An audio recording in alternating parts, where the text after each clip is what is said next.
Olá, vamos nós aqui para mais uma aula de Direito Penal. Nós estamos falando especificamente do tema penas, já falamos de pena privativa de liberdade, encerramos pena privativa de liberdade na nossa última aula. Agora nós vamos iniciar pena restritiva de direito e na próxima aula trataremos de pena de multa. Pois bem, gente, nós sabemos que a pena privativa de liberdade ela é a pena clássica. Ela é a pena clássica por natureza. Desde sempre se entendeu que a melhor forma de se combater, de se restringir, a melhor resposta que o Estado pode dar àquele que comete o crime seria uma pena privativa de liberdade. Tranquilo? Ocorre que a gente vê, ao longo dos tempos, nós temos uma intensificação na criação de tipos penais. Hoje nós temos criação de tipos penais a todo tempo se prevê uma nova conduta como crime. E nós temos determinadas condutas que ou atingem um bem jurídico de não tão grande relevância. Nós sabemos que existe uma escala de bens jurídicos, né? Nós temos dignidade sexual, integridade física, direito à vida, patrimônio, são todos bens jurídicos. Então, determinadas condutas, elas não atingem o bens jurídicos tão importantes, ou essas condutas podem atingir um bem jurídico importante, porém com uma intensidade muito pequena. Atinge com uma intensidade muito pequena. Em função disso, como nós falamos, existe um escalonamento de bens jurídicos e se entende que um dos mais importantes é o direito à liberdade. Por mais que um autor de um crime possa ter violado um bem jurídico, ele também é detentor de bens jurídicos, dentre eles o direito à liberdade. Qual é a ideia? A ideia é a seguinte: se ele não violou um bem jurídico de grande relevância, ou se ele violou um bem jurídico de grande relevância, porém a violação foi de pequena monta, não pode o Estado,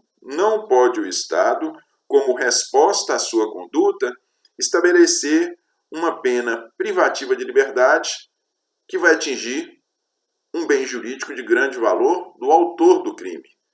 Foi com essa ideia que foram criadas as penas restritivas de direito. Veja só, a pena restritiva de direito, na verdade, ela é uma materialização do princípio da dignidade da pessoa humana. Eu costumo brincar que no princípio da dignidade da pessoa humana cabem todas as condutas, né? Cabem a proteção de tudo quanto é direito.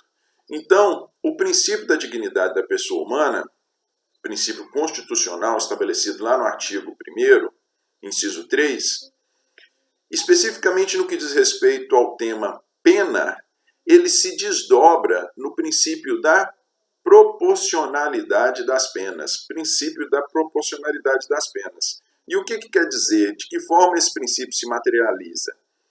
De que forma ele se torna efetivo?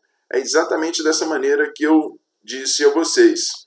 Na análise, para sabermos se a pena privativa de liberdade é necessária ou se basta uma restritiva de direito, nós temos que analisar essas duas coisas. 1, bem jurídico.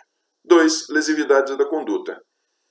Se o bem jurídico protegido não for de grande monta, ou se a lesividade da conduta não for tão reprovável, por mais que tenha atingido um bem jurídico importante, de grande significância, basta a pena restritiva de direito. Esse é o fundamento. A restritiva de direito, ela é olhando para o autor do crime, ela é a concretização do princípio da dignidade da pessoa humana, que especificamente no que diz respeito a penas, se desdobra no princípio da proporcionalidade das penas. A pena tem que ser proporcional à conduta. Se não houve lesão a um bem jurídico de grande importância, não podemos tolher a liberdade do autor. Se houve lesão a um bem jurídico de grande importância, porém essa lesão foi de pequena monta, não podemos tolher a liberdade do autor. Por isso que há as penas restritivas de direito. Tranquilo? Pois bem, qual é a principal característica da pena restritiva de direito? Toda vez que se falar em pena restritiva de direito, tem que vir na mente de vocês a palavra substituição. Substituição. A pena restritiva de direito, uma das suas principais características é que ela é sempre aplicada em substituição. Ela é sempre aplicada em substituição à pena privativa de liberdade. Eu já brinquei com vocês que existe apenas um delito, nós só temos notícia de um delito que prevê no seu tipo secundário, na designação da pena, né? Mais uma vez, é importante sempre dizer, no preceito primário nós temos a descrição da conduta, no preceito secundário nós temos a pena. O crime de uso de drogas, ele é o único delito que, no seu preceito secundário, ele já prevê uma pena restritiva de direitos. Porque, na verdade, exceto o delito de uso de droga, todos os demais crimes eles apresentam como característica o fato de que a pena restritiva de direito ela é aplicada sempre em substituição. Tranquilo? Vamos lá. Nós temos 6 modalidades de pena restritivas de direito prevista no direito brasileiro. São elas: prestação pecuniária, perda de bens e valores, prestação de serviços à comunidade ou entidade pública, interdição temporária de direitos, limitação de final de semana e multa substitutiva. Olha só para vocês verem. Nós já fizemos menção lá no princípio, quando a gente começou a falar de penas, nós falamos de dispositivos constitucionais. E por que eu estou fazendo referência novamente a isso?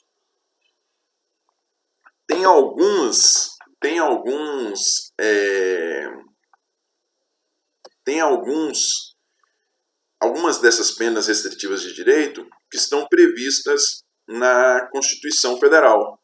Outras não são previstas na Constituição, são previstas na legislação ordinária, como a gente logo vai ver aqui quando a gente fizer menção a cada uma delas. Tranquilo? Vamos lá. Vamos explicar aqui, dar uma rápida noção de cada uma dessas penas. Olha lá. Pena de prestação pecuniária. A pena de prestação pecuniária ela é uma das penas restritivas de direito de caráter financeiro. Como nós vamos ver, são 2, na verdade são 3 as penas restritivas de direito de caráter financeiro. Uma delas é a pena de prestação pecuniária. Ela está prevista lá no artigo 45, parágrafos 1º e 2º. Vamos ao artigo 45, parágrafos 1º e 2º. Vamos lá. Artigo 45, parágrafos 1º e 2º. Um momentinho só. Artigo 45, parágrafos 1º e 2º. Vamos lá. Parágrafo 1º. A prestação pecuniária consiste no pagamento em dinheiro à vítima, a seus dependentes ou à entidade pública ou privada, com destinação social, de importância fixada pelo juiz, não inferior a um salário, nem superior a 360 salários mínimos. O valor pago será deduzido do montante de eventual condenação em ação de responsabilidade civil, se coincidentes os beneficiários. Parágrafo 2º. No caso do parágrafo anterior, se houver aceitação do beneficiário, a prestação pecuniária pode coincidir em prestação de outra natureza. Muito bem. A pena de prestação pecuniária está prevista nos parágrafos 1º e parágrafo 2º do artigo 45. Tem algumas particularidades. Vamos lá. Primeira delas, a destinação. Como eu disse, ela é uma pena de caráter financeiro, então se dá um pagamento, é feito mediante pagamento. Qual é a principal, o primeiro dos característicos? É no que diz respeito à destinação. Para quem vai esse dinheiro? Para quem vai o dinheiro quando se aplica uma pena de prestação pecuniária? Conforme consta aí do parágrafo 2º, do parágrafo 1º, perdão, o dinheiro ele vai para a vítima, dependente ou entidade pública. O dinheiro ele é direcionado para a vítima, dependente ou entidade pública. No que diz respeito ao valor, da pena, esse valor, conforme consta aí do artigo da lei, ele varia entre 1 e 360 salários mínimos. Varia entre 1 e 360 salários. Pode, e é importante dizer, que pode ser, eventualmente, e assim também dispõe lá o parágrafo 1º, se a pessoa não dispuser de recurso financeiro, nós estamos falando de 1 a 360 salários, é óbvio que nós estamos falando de dinheiro, recurso financeiro. Mas se a pessoa não dispuser de recurso financeiro e a vítima aceitar receber uma outra prestação, como, por exemplo, um imóvel, um automóvel, um bem de outra natureza, qualquer bem que tenha valor monetário,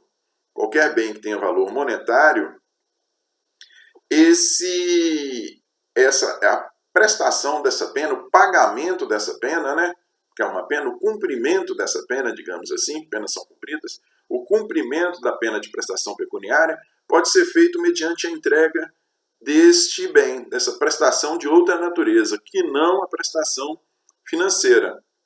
E por fim é importante dizer, gente, conforme consta lá do parágrafo do finalzinho do parágrafo 1º, é o seguinte: como o dinheiro ele se destina à vítima ou a vítima, a seus dependentes ou a entidade pública, o que o finalzinho do parágrafo 1º estabelece? Estabelece, não é um dinheiro que é entregue à vítima.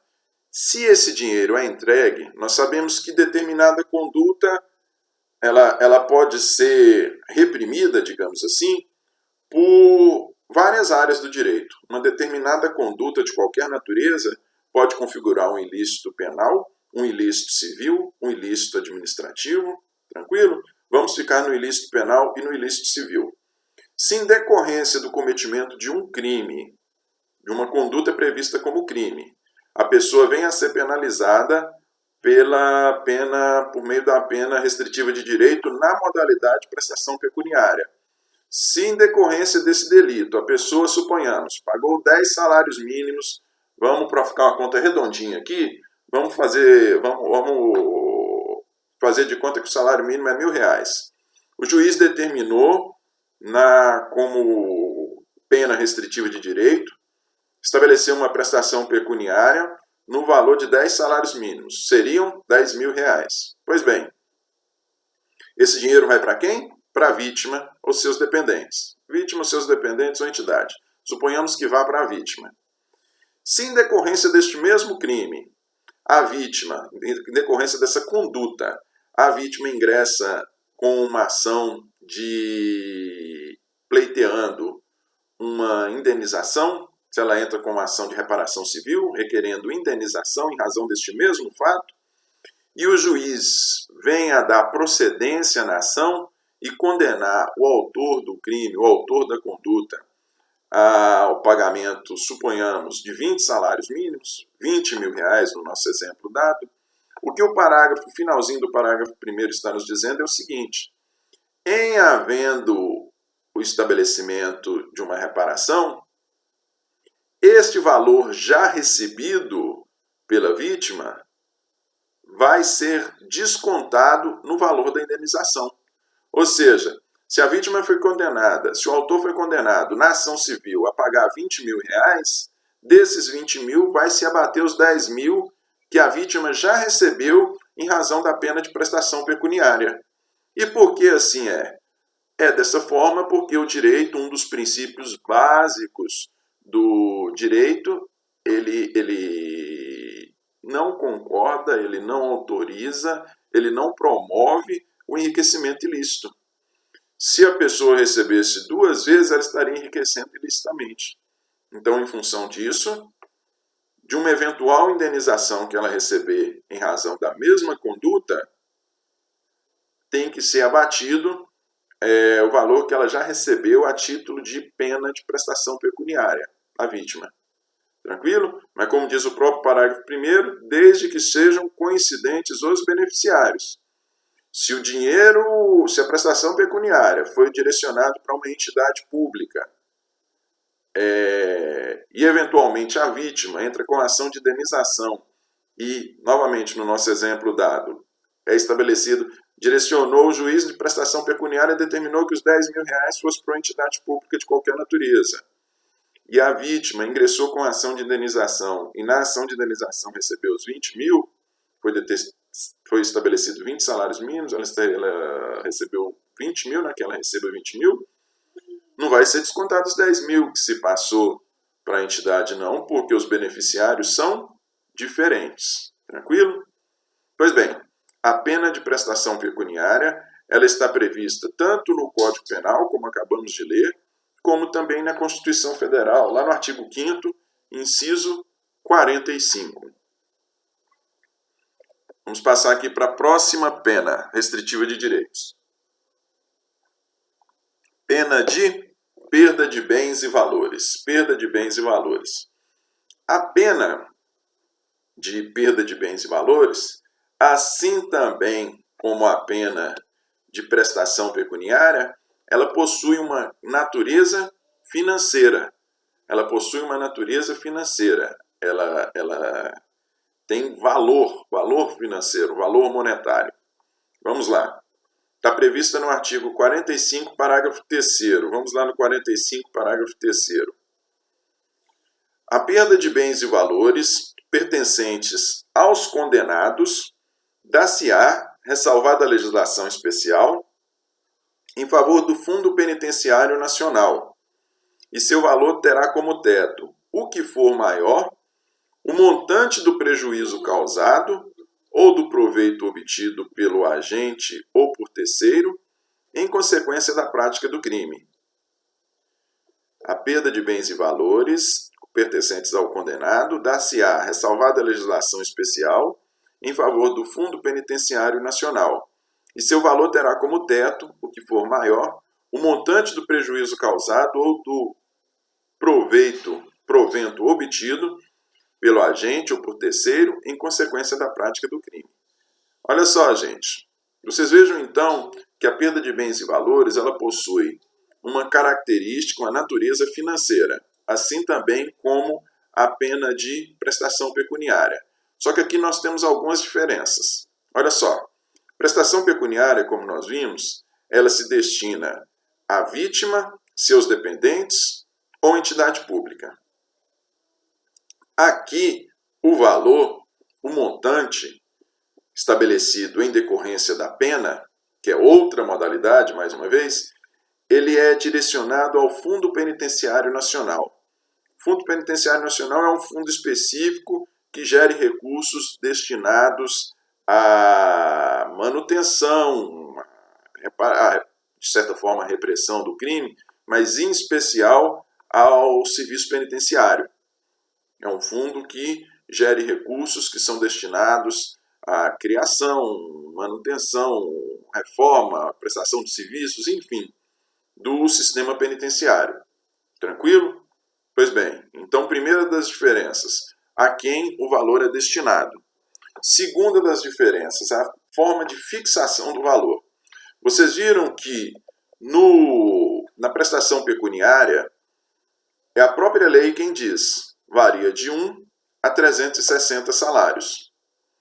Na perda de bens e valores, não. Aqui nós não temos estabelecimento de um valor específico. O que o parágrafo 3º fala é que nós teremos qual será o valor perdido em favor do fundo penitenciário será ou proveito ou prejuízo causado ou proveito obtido, o que for de maior valor. Ou prejuízo causado ou proveito obtido, o que for de maior valor. Via de regra, né, nós temos prejuízo causado igual a valor obtido, né?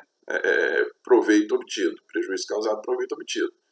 Mas nada impede, por exemplo, vamos supor aqui, que a pessoa tenha furtado um veículo de um taxista, esse taxista obtinha uma renda, suponhamos aí, de R$500 por dia, né? Então, além do valor do automóvel, ele obtinha renda com esse automóvel.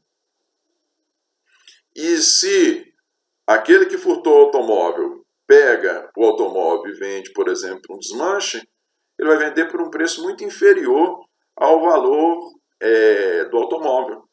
Então, o prejuízo causado em decorrência do valor do automóvel, valor efetivo, né? Vamos falar de tabela FIP, o valor da tabela FIP do automóvel e da renda que o taxista deixou de obter é muito maior do que o provento, o provento obtido pelo autor do crime no cometimento, né? Ele vendeu as peças muito mais barato. Então, qual o valor que ele vai perder em função em favor do Fundo Penitenciário Nacional? O prejuízo causado. O prejuízo causado, nesse caso aqui, é de valor muito superior ao ganho obtido. Por outro lado, num crime, por exemplo, de tráfico de drogas, nós sempre temos em vista o proveito obtido, né? Proveito obtido. Você vai analisar o que o cara conseguiu lucrar, o que o traficante conseguiu lucrar com o tráfico de drogas. Apesar de que, diga-se de passagem, isso aqui nós estamos falando só a título de exemplo. Só a título de exemplo para a gente visualizar essa distinção entre ganho obtido e prejuízo causado e proveito obtido. Por que nós estamos falando que é apenas a título de exemplo? Porque nós sabemos que o tráfico de drogas não é, como a gente vai ver, não é possível a aplicação de pena restritiva de direito, em razão da pena do crime. Tranquilo? Mas sigamos. Fixação do valor, então, é dessa forma. E a pena de perda de bens e valores, que também possui essa característica financeira, está prevista tanto no Código Penal quanto na Constituição Federal. Mais uma vez, artigo 5º, inciso 45. Vamos seguir mais um pouquinho. Vamos lá. Terceira modalidade, prestação de serviço à comunidade ou entidades públicas. Prestação de serviço à comunidade ou entidades públicas. Vamos lá. Prestação de serviço à comunidade ou entidade pública está previsto lá no artigo 46 e parágrafos do Código Penal Brasileiro. Vamos lá neles. Artigo 46 e parágrafos. A prestação de serviço à comunidade ou a entidade públicas é aplicável às condenações superiores a 6 meses de privação de liberdade. Então vejam vocês, nós precisamos de ter um mínimo de pena privativa de liberdade. Tem que ser um mínimo, tem que ser mais de 6 meses. Não pode ser pena privativa de liberdade inferior a 6 meses para ser substituída pela restritiva de direito na modalidade prestação de serviço à comunidade. Parágrafo 1º. A prestação de serviço à comunidade ou entidade pública consiste na atribuição de tarefas gratuitas ao condenado. Parágrafo 2º. A prestação de serviço à comunidade dá-se-á em entidades assistenciais, hospitais, escolas, orfanatos e outros estabelecimentos congêneres em programas comunitários ou estatais. Se a condenação... Parágrafo 3º.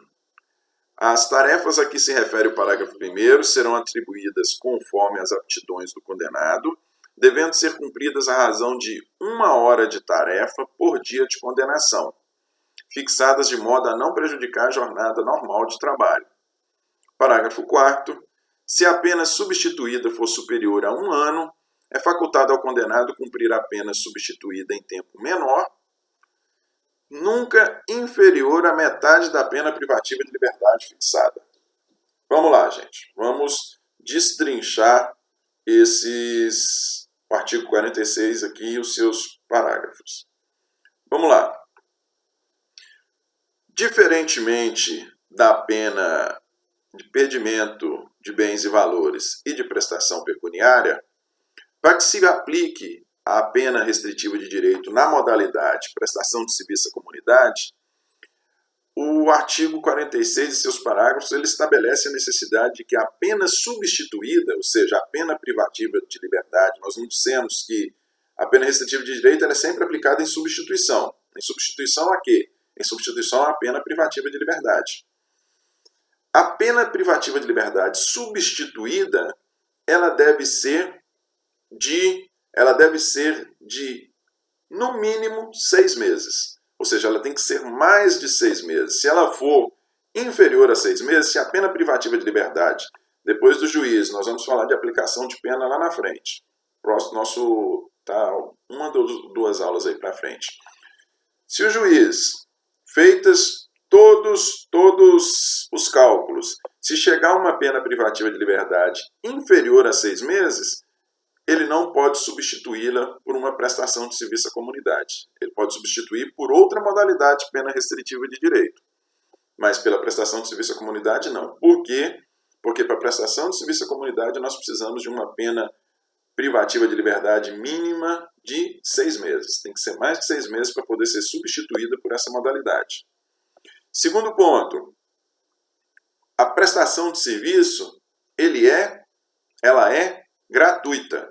Vocês lembram que nós acabamos de falar a respeito de pena do trabalho na pena privativa de liberdade, né?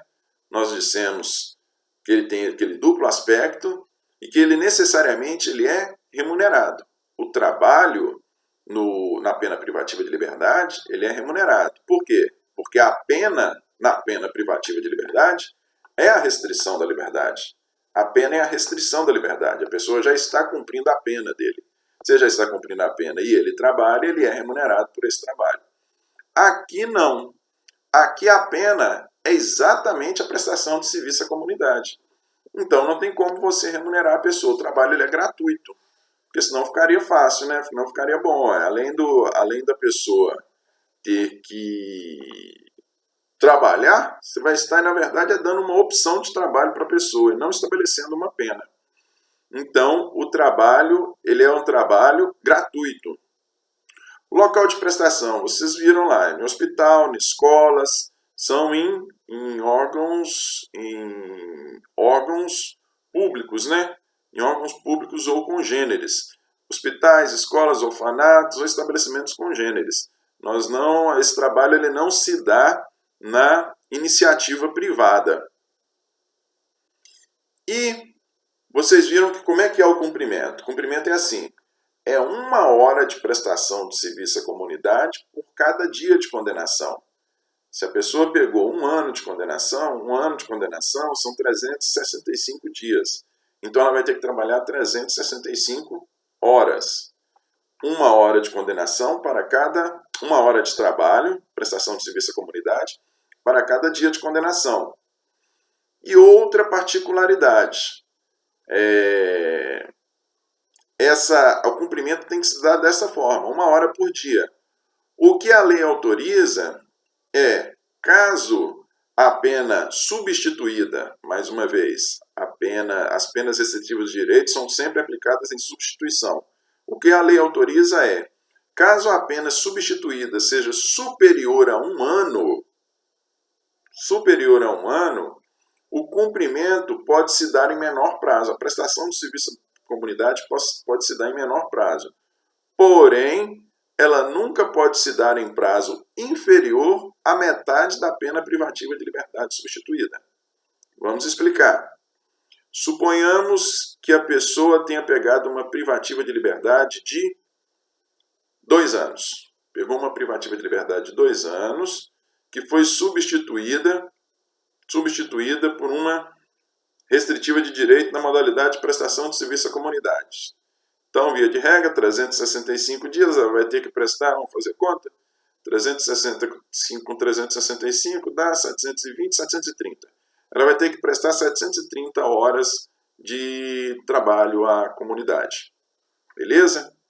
Pois bem, o que a lei autoriza é o seguinte: se superou 1 ano, pode ser pago em menos tempo, desde que não seja inferior à metade da privativa de liberdade substituída. Se a pessoa não tiver trabalho, ou se a pessoa tiver um trabalho de forma a que lhe seja possível cumprir mais de 1 hora por dia, ela vai poder fazer, desde que ela não cumpra essa pena no nosso exemplo dado, de 2 anos, desde que ela não cumpra em prazo inferior a 1 ano. Como a pena substituída foi de 2, ela pode cumprir a prestação de serviço à comunidade, por exemplo, a razão de 2 horas por dia, e fechar essa pena em 1 ano. Em 1 ano. O que ela não pode é ser em prazo inferior. Por exemplo, vamos supor que ela é uma pessoa que não trabalhe, e aí ela teria disponibilidade de trabalhar, prestar serviço à comunidade até 4 horas por dia, e liquidar uma pena de 2 anos em 6 meses, em 8 meses, isso não pode. Porque não pode ser no período inferior à metade da pena privativa de liberdade substituída. Tranquilo? Sigamos. 4ª modalidade de pena restritiva de direito. Interdição temporária de direitos.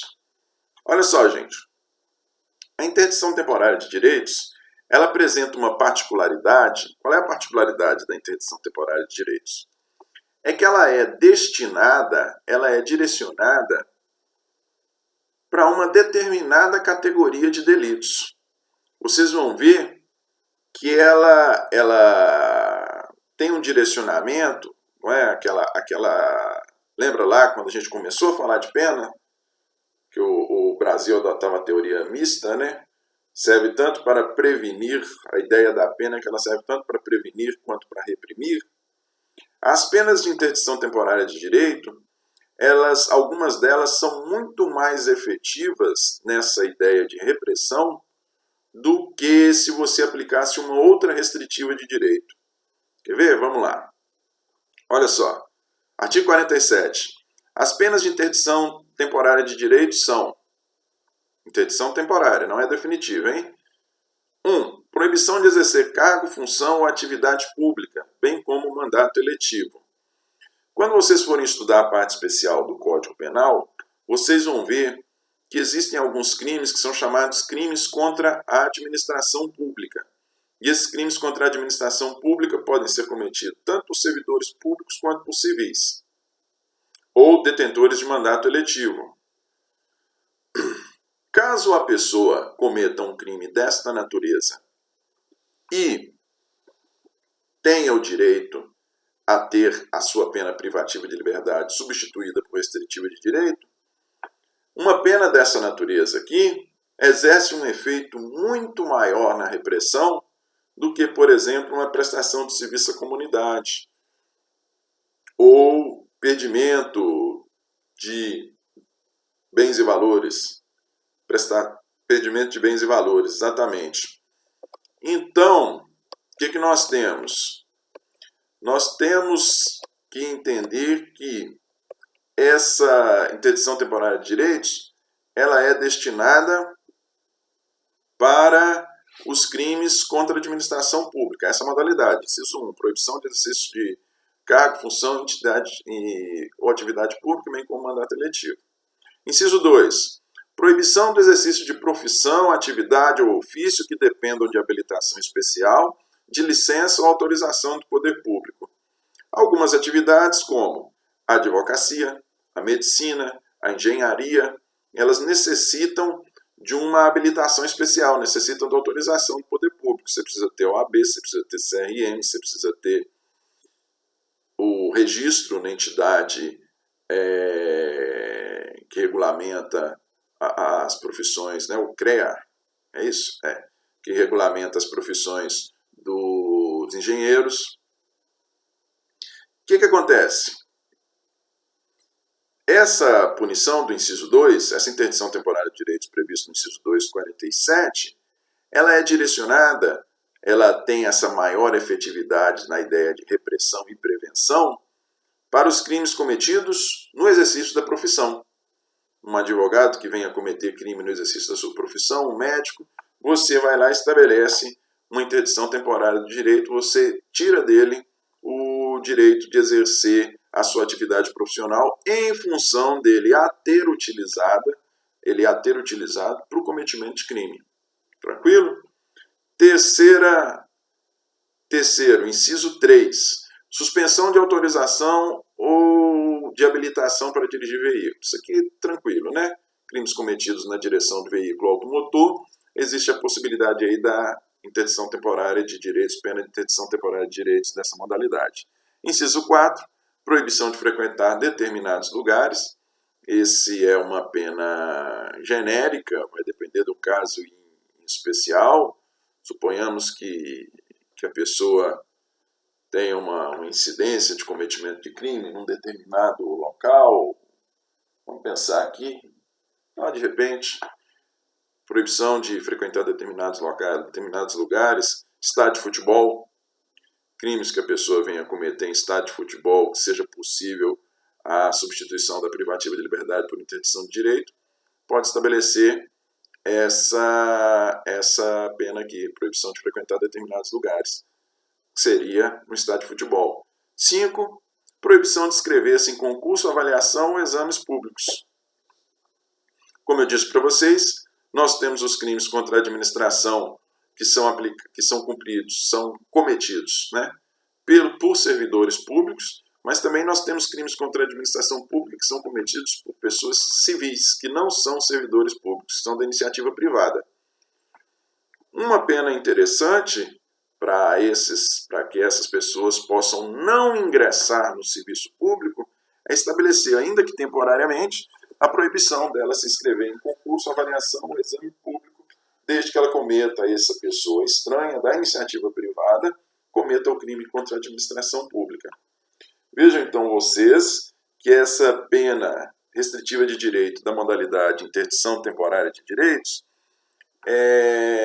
cada qual apresenta a sua particularidade, cada qual é mais adequada para um determinado tipo de delito.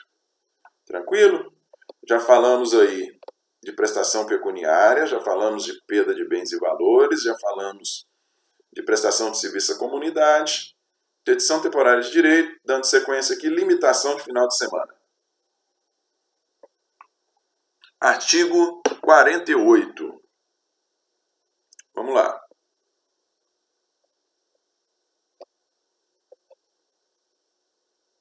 Artigo 48. A limitação de fim de semana consiste na obrigação de permanecer aos sábados e domingos por 5 horas diárias em casa de albergado ou estabelecimento ou outro estabelecimento adequado. Parágrafo único. Durante a permanência poderão ser ministrados ao condenado cursos e palestras ou atribuídas atividades educativas.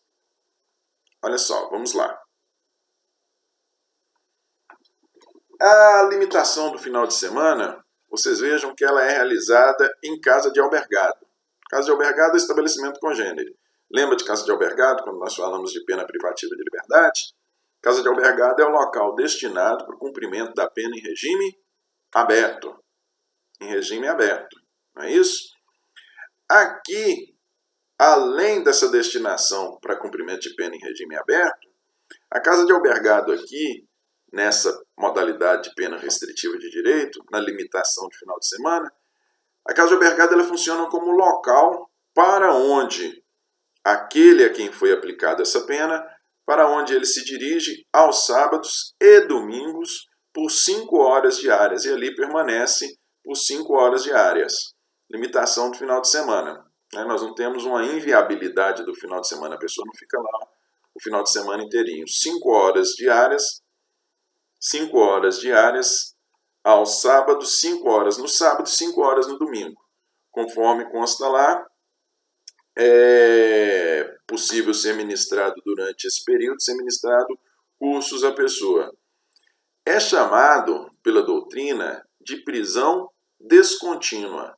Por que é chamado de prisão descontínua? Prisão contínua é aquela que a pessoa permanece preso lá continuamente, né? Como na prisão no regime fechado, por exemplo. É chamado de prisão descontínua porque a pessoa entra e sai. Ela comparece lá aos sábados, fica lá 5 horas, vai embora. Ela volta no domingo, permanece lá 5 horas, vai embora. Então é chamado de prisão descontínua. Durante aquelas 5 horas, ela tem a sua liberdade tolhida, ela tem a sua liberdade limitada. Tranquilo? Já a pena restritiva de direito à modalidade de limitação de final de semana não está prevista na Constituição. Vejam lá, só no artigo 48. A interdição temporária de direitos também não está previsto. Tranquilo? Sigamos. Limitação de final de semana. E também nós vimos lá, nós vamos falar especificamente dela de uma maneira mais direta quando nós formos tratar do próximo tema, que é a pena de multa, mas nós vamos ver, como nós falamos no princípio, são 6 modalidades, além dessas já faladas, existe a multa substitutiva, e nós vamos falar da multa substitutiva quando a gente for falar da pena de multa como categoria autônoma. Porque, na verdade, a multa tem ela de 2 modalidades. Tem a multa aplicada em substituição, que é dessa mesma forma aqui do que nós estamos falando, como pena restritiva de direito, e tem a multa como pena autônoma. Quando nós falarmos da multa como pena autônoma, nós voltamos aqui e fazemos as devidas observações quanto à multa aplicada em substituição. Tranquilo? Pois bem, faladas todas as modalidades da pena restritiva de direito, vamos falar a respeito dos requisitos que se fazem necessários para que a pessoa tenha direito à pena restritiva de direito. Vamos lá, artigo 44. As penas restritivas de direito são autônomas e substituem as privativas de liberdade. Substituem, vejam, como eu disse para vocês logo no princípio, a principal característica da pena restritiva de direito é que ela é sempre aplicada em substituição. O juiz sentencia, estabelece uma privativa de direito e substitui a privativa de direito na própria sentença. Substitui a privativa de direito por restritiva de liberdade. Substitui a pena privativa de liberdade por restritiva de direito. As penas restritivas de direito são autônomas e substituem as privativas de liberdade quando? Inciso 1. Aplicada a pena privativa de liberdade não superior a 4 anos, se o crime não for cometido com violência ou grave ameaça à pessoa, ou qualquer que seja a pena aplicada se o crime for culposo. Mais uma vez, inciso 1 é um dos requisitos. Aplicada a pena privativa de liberdade não superior a 4 anos, e o crime não for cometido com violência ou grave ameaça, ou qualquer que seja a pena aplicada se o crime for culposo. Então aqui nós temos o primeiro dos requisitos, e nesse inciso nós podemos bipartir ele. Olha só, se o crime cuja pena foi substituída é um crime doloso, a pena aplicada, que aqui nós olhamos é a pena aplicada. A pena aplicada não pode ser superior a 4 anos. Não é a pena prevista lá no tipo, não. Não é a pena em abstrato, não é a pena máxima em abstrato, não.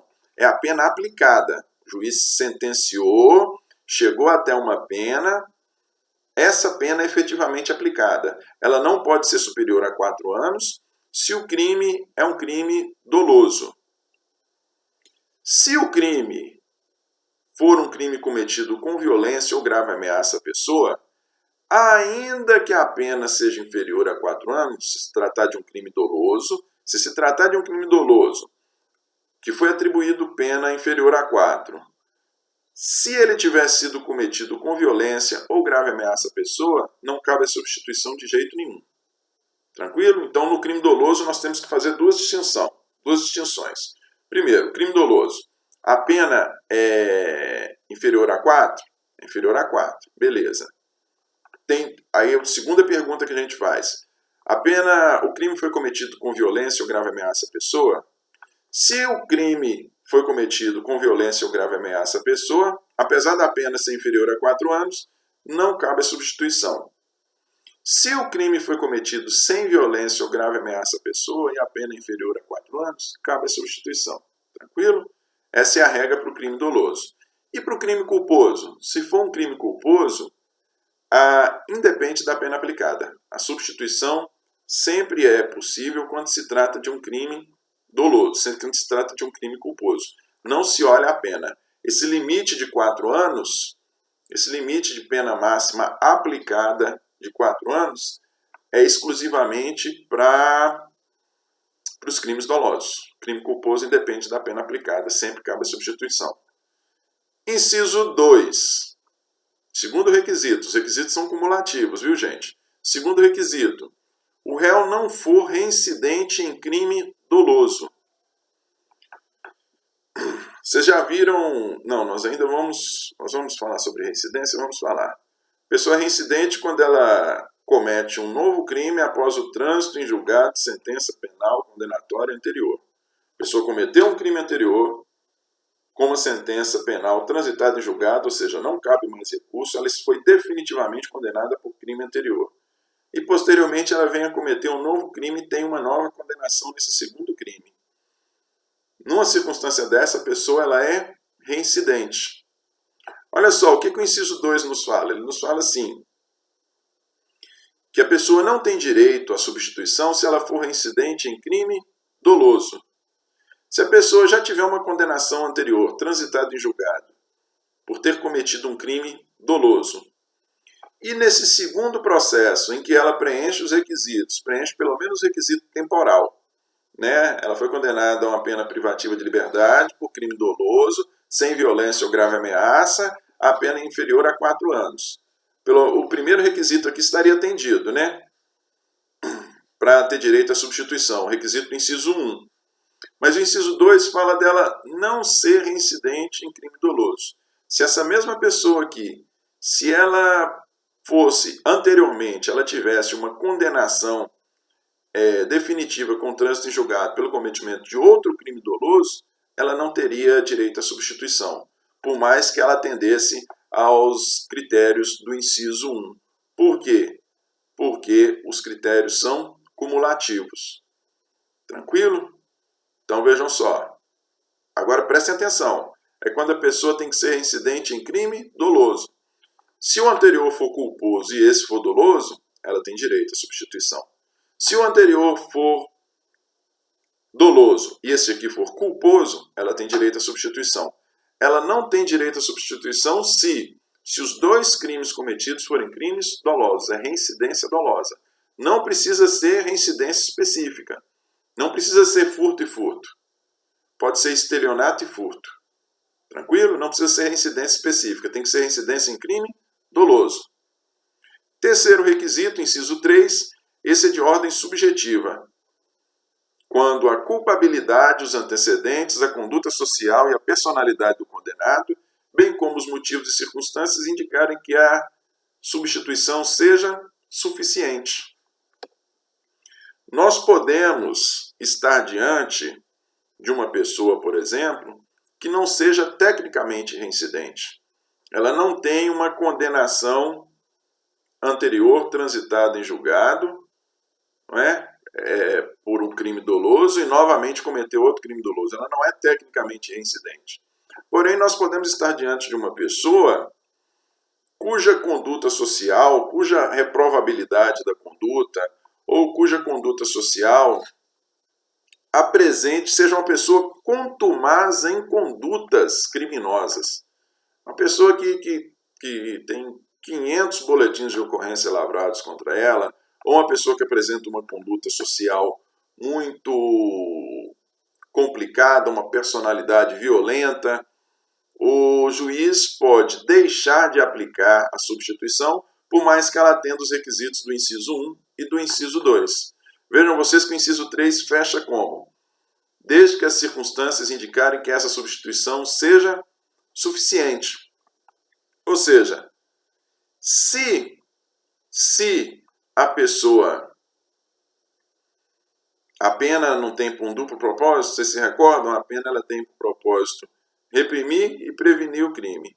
Se você tem uma pessoa que reiteradamente apresenta uma conduta social complicada, uma pessoa violenta, reiteradamente ela está na lida aí com a polícia no dia a dia, por mais que ela seja tecnicamente primária. Tudo está a indicar que a substituição para ela não vai fazer efeito nenhum. Então, por mais que ela atenda os incisos 1 e 2, o juiz pode deixar de aplicar a substituição da privativa de liberdade por restritiva de direito, se esses critérios de ordem subjetiva, que os incisos 3 são de ordem subjetiva, desde que esses critérios de ordem subjetiva não forem favoráveis ao autor do crime. Tranquilo? No que diz respeito à aplicação, como é que se dá essa aplicação, gente? Olha lá. Como é que se dá a aplicação da pena restritiva? Parágrafo 2º. Na condenação igual ou inferior a 1 ano, a substituição pode ser feita por multa ou uma pena restritiva de direitos. Se a condenação for superior a 1 ano, a pena privativa de liberdade pode ser substituída por uma pena restritiva de direito e multa ou por 2 restritivas de direito. Olha só que interessante. Como é que vai se dar a aplicação da substituição? Nós vamos ter que, no primeiro momento, olhar a pena. Vocês lembram que a pena aplicada, nós acabamos de falar dos critérios aqui, a pena aplicada tem que ser inferior a 4 anos. Pois bem, se a pena aplicada a ser substituída, se essa pena for igual ou inferior a 1 ano, como é que se dá a substituição? A substituição pode ser por uma multa ou uma restritiva de direitos de outra natureza. Uma das modalidades aí que nós acabamos de falar. Se a pena aplicada, se ela for superior a 1 ano e óbvio que inferior a 4, porque se for superior a 4, ela não pode ser aplicada a restritiva de direito, a menos que o crime seja culposo. Mas se a pena for superior a 1 ano, aí como é que vai se dar a substituição? A pena privativa de liberdade for superior a 1 ano, como é que vai se dar a substituição? A substituição vai ser por uma restritiva de direito e multa ou por 2 restritivas de direito. Mais uma vez, se a pena for inferior a 1 ano, uma multa ou uma restritiva de direito de outra natureza. Se a pena for superior a 1 ano, uma multa e uma restritiva de direito ou 2 restritivas de direito. Tranquilo? Parágrafo 3º. Se o condenado for reincidente, o juiz poderá aplicar a substituição desde que, em face da condenação anterior, a medida seja socialmente recomendável e a reincidência não tenha se operado em virtude da prática do mesmo crime. Olha só, gente. Lá no critério do inciso 2º, o inciso 2º do 44, nós vimos que um dos critérios é a pessoa não ser reincidente em crime doloso. A pessoa não pode ser reincidente em crime doloso. Se a pessoa for reincidente em crime doloso, ela não tem direito à substituição. Ocorre que essa regra, esse requisito, ele é abrandado pelo parágrafo 3º. Porque vejam vocês que o parágrafo 3º ele abre a possibilidade de, mesmo sendo a pessoa reincidente, o juiz possa aplicar a substituição. Porém, todos os critérios de ordem subjetiva têm que ser favoráveis. Porque olha só como é que encerra o parágrafo 3º. Se em face da condenação anterior, ou seja, ele já possui a condenação anterior, a medida seja socialmente recomendável, qual medida? A substituição. A substituição seja socialmente recomendável, ou seja, ela seja suficiente, mais uma vez. Toda vez que a gente olha para a pena, toda vez que você olhar para a pena serve para quê? Para reprimir e prevenir. Se mesmo a pessoa sendo reincidente em crime doloso, portanto não preenchendo o requisito objetivo previsto no inciso 2. Se mesmo assim o juiz, avaliando a situação anterior, entender que a restritiva de direito é suficiente para prevenir e reprimir o crime, considerando, em especial, o juiz vai olhar se o primeiro crime, suponhamos que a pessoa tenha cometido um crime, tenha condenação definitiva, tenha sido um crime doloso, porém foi um crime não chegou a constituir crime de bagatela, porque senão se aplicaria o princípio da insignificância e a pessoa não teria sido condenada. Violou sim um bem jurídico, porém foi um crime que a violação foi uma violação muito pequena, foi um crime, uma conduta não tão reprovável. Lógico que ela é legalmente reprovável, senão não seria crime. Porém é uma conduta que não foi tão reprovável assim. Se o juiz, olhando para essa conduta anterior, falar ele cometeu um crime, cometeu, porém não foi um crime tão reprovável. E, em razão das características pessoais dele, a pena restritiva de direito ela vai ser suficiente para prevenir e reprimir o crime. Então, eu vou, por mais que ele seja reincidente, eu vou aplicar ele. O parágrafo 3º ele abranda o inciso 2º, que proíbe quando a pessoa é detentora quando a pessoa é reincidente em crime doloso.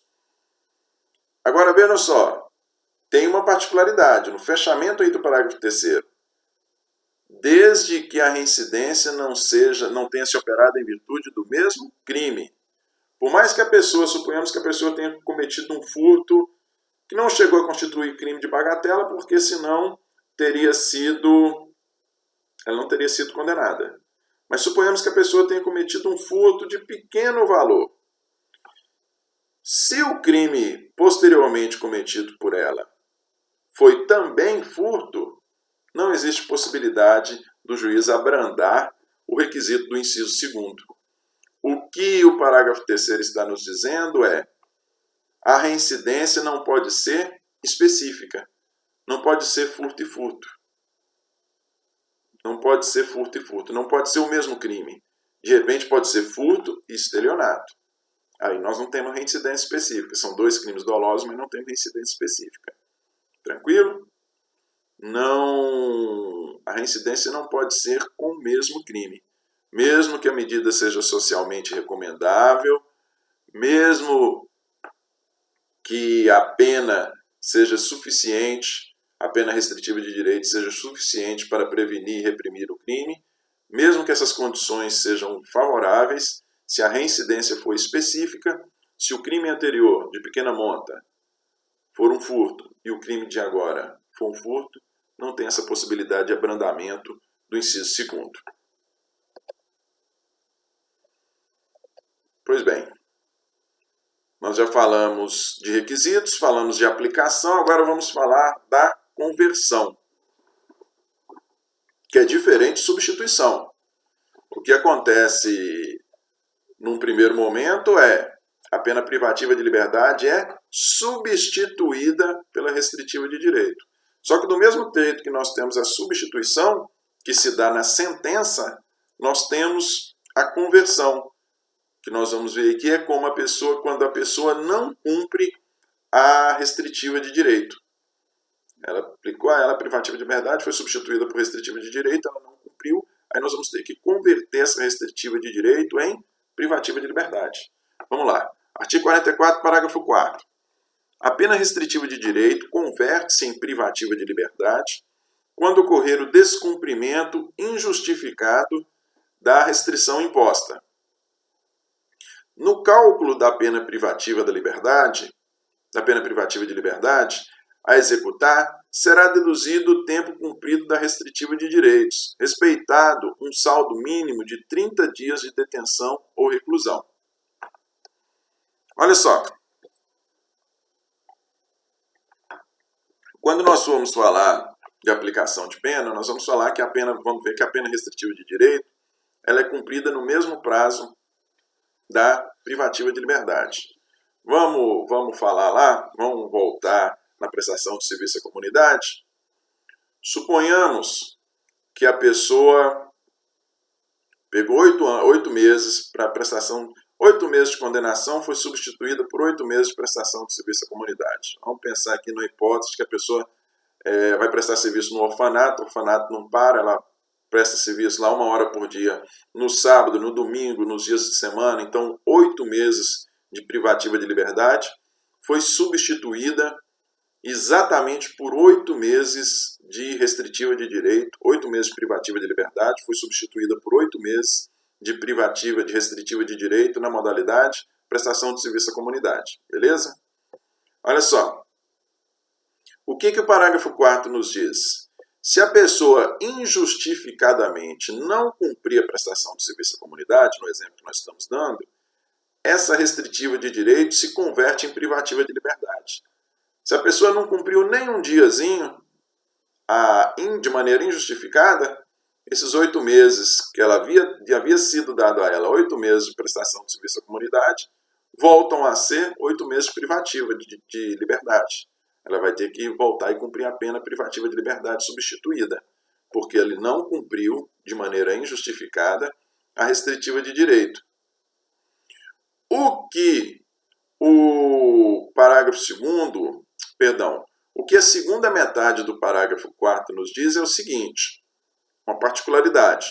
No cálculo da pena privativa de liberdade a executar, será deduzido o tempo cumprido da pena restritiva de direitos, respeitado um saldo mínimo de 30 dias de detenção ou reclusão. Vamos lá, no nosso mesmo exemplo. Foi aplicado os 8 meses. Suponhamos que a pessoa tenha cumprido 4 desses 8 meses de prestação de serviço à comunidade. Os outros 4, ela não cumpriu de maneira injustificada. O que nós temos que fazer então? Temos que fazer a conversão. Os 4 restantes de prestação de serviço à comunidade que ela injustificadamente não cumpriu, nós vamos converter em 4 privativas de liberdade. Ela vai ter que voltar para cumprir essas 4. O que o finalzinho do parágrafo 4º nos diz é o seguinte, tem que ser respeitado um saldo mínimo de 30 dias de detenção ou reclusão. A prestação de serviço, o encerramento, a pessoa deixou de cumprir, tem que faltar no mínimo 30 dias para que haja essa conversão para cumprimento de 30 dias de detenção ou reclusão. Se a pessoa parou de prestar o serviço à comunidade com 7 meses e 15 dias, o que nós temos? Restam só 15 dias de prestação de serviço à comunidade. Nesse caso, ela vai ficar, entre aspas, no lucro, porque não tem como converter, pelo que estabelece o final do parágrafo 4º, não tem como converter 15 dias de pena restritiva de direito, não tem como converter 15 dias, no nosso exemplo dado, de prestação de serviço à comunidade em 15 dias de detenção ou reclusão. Nós precisamos ter no mínimo 30. Se a pessoa deixar de cumprir quando estiver faltando 20, 15, 10, 25, 29 dias, ela vai ficar no lucro. Ela não tem como fazer a conversão para privativa de liberdade. É isso que estabelece a lei. Parágrafo 5º. Sobrevindo condenação à pena privativa de liberdade por outro crime, o juiz da execução penal decidirá sobre a conversão, podendo deixar de aplicá-la se for possível ao condenado cumprir a pena substituída anterior. Olha só, a pessoa já está cumprindo o que nos diz o parágrafo 5º. A pessoa já está cumprindo uma pena restritiva de direito. Teve uma condenação à privativa de liberdade, foi substituída por restritiva de direito, ele está cumprindo uma pena restritiva de direito. Se, no curso deste cumprimento da privativa de liberdade, da restritiva de direito, ele vem a ser condenado pelo cometimento de outro crime, e é aplicada uma pena a ele nesse novo processo, nesse outro processo, o que o parágrafo 5º nos diz? Ele nos fala, o juiz da execução penal, qual é o juiz da execução? É o juiz que está acompanhando o cumprimento da pena restritiva de direito, a pena que ele já estava cumprindo. É o juiz que está acompanhando o cumprimento da pena restritiva de direito. O juiz da execução penal, ele decidirá se converte ou não. E como é que ele pode, em que circunstância que ele pode deixar de fazer essa conversão? Se for possível ao condenado cumprir ao mesmo tempo a restritiva de direito anterior e essa nova pena aplicada. Vamos pensar aqui. Suponhamos que a pessoa tenha sido condenada anteriormente a uma pena de prestação pecuniária. Tenha sido condenada a uma pena de prestação pecuniária. E no curso, vamos falar de prestação pecuniária não, porque fica mais difícil entender. Vamos falar de prestação de serviço à comunidade. A pessoa foi condenada a uma pena de prestação de serviço à comunidade de 8 meses. Vamos voltar lá no nosso exemplo dos 8 meses. 8 meses. Quando está com 4 meses de cumprimento, sai uma nova condenação por ela para o cometimento de um novo crime. Duas situações são possíveis. Se for aplicada a ela nesta nova condenação uma restritiva de direito, suponhamos que o crime anterior seja um crime culposo, que ela preencha todos os requisitos aqui nessa nova condenação para ter direito à substituição, se a ela for aplicada uma nova pena restritiva de direito, ela está cumprindo pena de prestação de serviço à comunidade de 1 hora por dia. For aplicada uma nova pena de prestação de serviço à comunidade, aí passam a ser 2 horas por dia.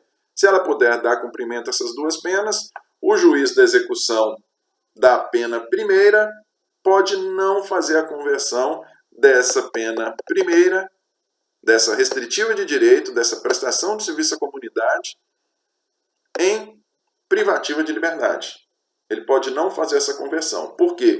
Porque é possível cumprir as 2 penas restritivas de direito ao mesmo tempo. Porém, se o juiz, vamos pensar essa situação 1, situação 2, a pessoa está dando cumprimento a essa pena restritiva de direito de 8 meses. Quando está lá no 4º mês, sai uma nova condenação para ela e uma condenação à pena privativa de liberdade. Se ela foi condenada a uma pena privativa de liberdade, não tem como ela, estando presa, em razão dessa nova condenação, cumprir os outros 4 meses de restritiva de direito que faltam. Como não tem como ela cumprir a prestação de serviço à comunidade dos 4 meses que faltam, aí sim o juiz da execução da primeira pena, ele vai converter esses 4 meses que faltam em 4 meses de privação de liberdade. Então ela já vai ter que cumprir a nova pena de privação de liberdade, suponhamos que ela tenha sido condenada a 5 anos.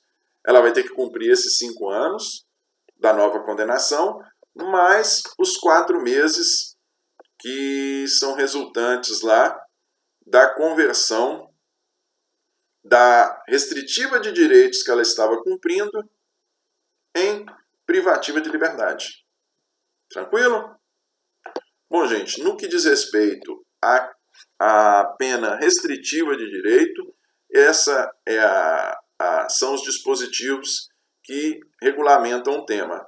Na nossa próxima aula, nós vamos falar de pena de multa. Tranquilo?